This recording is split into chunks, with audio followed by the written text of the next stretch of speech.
All right, Alexander. Liz Truss approval rating has hit rock bottom.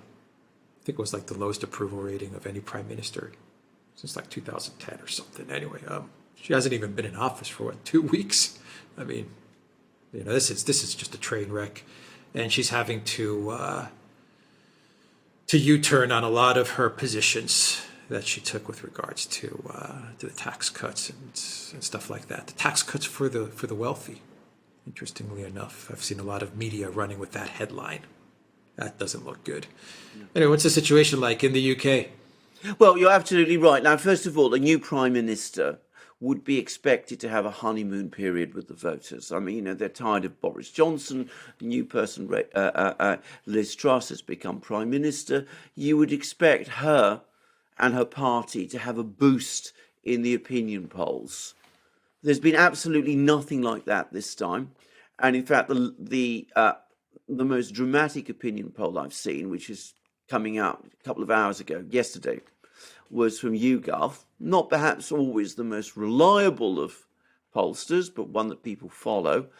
And it put Labour 33% ahead.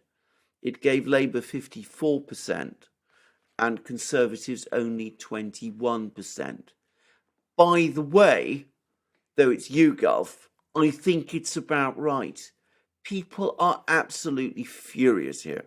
I mean, they're furious at the way this has been mismanaged by the Truss-Kwarteng duo. And yesterday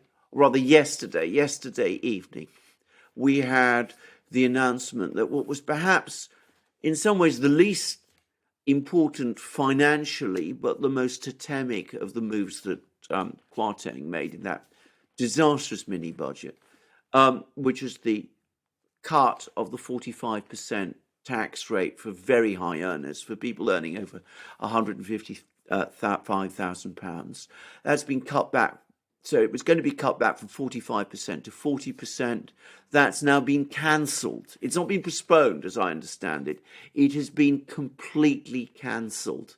Now, it's only worth about £2 billion. It doesn't actually, this high tax doesn't actually bring in very much money.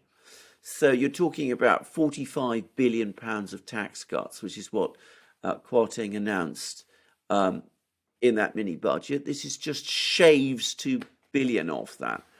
But it was the one that caught all the attention because it looked like, the Conservatives were cutting taxes on the rich at a time when everybody else was suffering badly.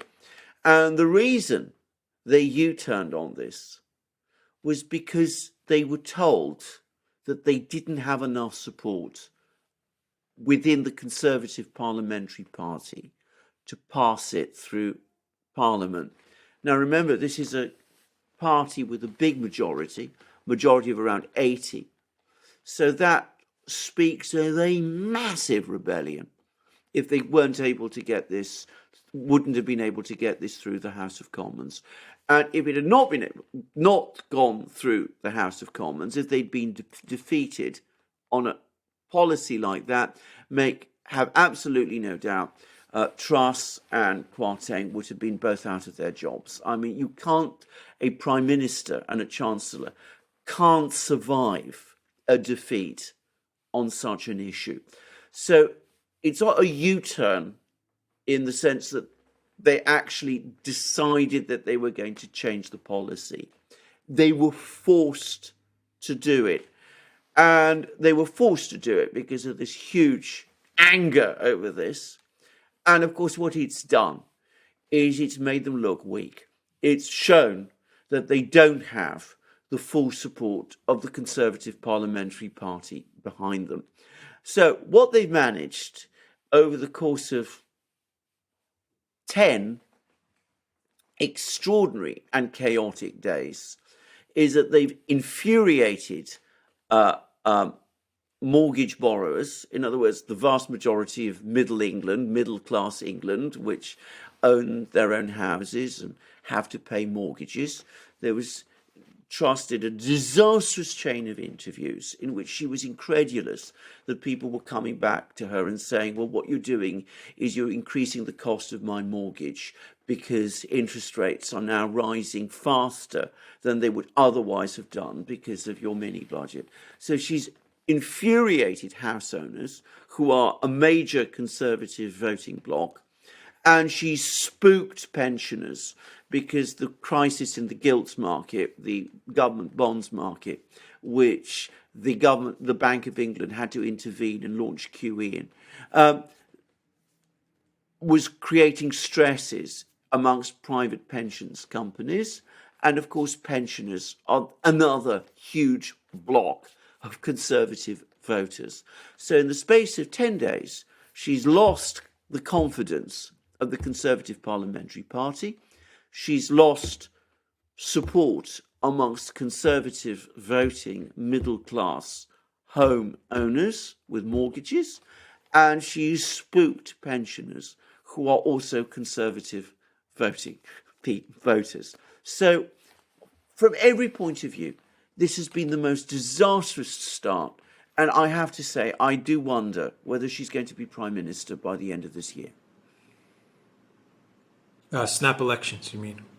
Yeah, well, either either that, a Keir Starmer well, government. either that, or conceivably another palace coup within the Conservative Party to get her out. I mean, there were Conservative politicians like Michael Gove. Remember him? He was going, through the television studios, saying that that they had to do away with, they had to reverse policy on taxes. I mean, so there are still people in the Conservative Party who don't like Liz Truss, to put it mildly, and who are trying to find some way, I think, of ejecting her as well. So we could have a snap election. It could be that everything starts to fall apart. More likely, we are in for a Theresa May type period, a fatally wounded Prime Minister clinging on, with the Conservative Parliamentary Party circling, asking themselves, do we get rid of her? Do we cling on to her? Probably she'll have to get rid of her Chancellor at some point over the next few weeks or months in order to steady things. But in any event, a situation where we no longer have a functioning government in Britain. And can I say, this reversal of the 45% tax thing, this high tax thing, doesn't resolve any of the underlying problems. We still have a massive overspend because the government committed itself to paying everybody's energy bills, basically. We have a massive overspend. We've got tax cuts, which are still in place, which are making the deficits bigger. Once the markets settle down, either the Bank of England has to continue with QE, which it said it wouldn't do, or we're going to see another attack on sterling and more problems in the gilt markets before very long. So, the whole situation is very unstable. We have a government that is now broken, and we have an economy which is broken as well, and with no economic policy to put in place. Why is the UK undergoing an energy crisis? Why is the UK indeed undergoing an energy crisis? Because we were told for years and years and years that we're not really part of the European system. We don't import any gas from Russia. We have our own oil. We have our own North Sea gas. We import our gas from Norway. Well, it turns out that actually we do import Russian gas, or rather we did import Russian gas. We did import Russian oil. We are caught up in the same energy problems that everybody else is. And of course, we made them much worse. We've made them much worse because, like European governments, like the German government, like the European Commission, all our preceding governments bought in a massive way into the green agenda. They have not developed fossil fuels. They've closed down all the coal mines. They've slow-walked development of whatever oil there still is in the North Sea. They've opposed fracking. Maybe that's not such a good idea anyway. I mean, I'm not going to push that. But anyway, and of course, they didn't press forward with nuclear power. In fact, all of them were, into windmills and more windmills and wind farms and all those sort of things. And of course, we are a windy island. We do get quite a lot of energy from the wind, from windmills. But as we've now seen, it's nowhere near enough. All right. The Duran.locals.com. She is. I mean, I've seen so many interviews of her now, Liz Truss, and it's obvious well, she's the not up most for this job. It's obvious, as clear as day. It's clear as day. I mean, the really disastrous interviews were on Thursday when she was on radio, on local channels and taking questions. And I mean, there were these, as they've been described, cavernous pauses. She'd be asked a question and she'd have to think and think and think, and there'd be these long intervals before she'd come up with an answer. And the answer just really wasn't convincing when it came. And the impression one got was that she was absolutely astonished at the questions that she was getting, and the fact that people were blaming her for the interest rates, the rise in, the mortgage, the cost of their mortgages, didn't really seem to have occurred to her before. It was a disastrous train wreck interviews. Yeah, I agree. All right, to the Duran.locals.com, Duran Shop, 10% off. Use the code. Good day. Take care.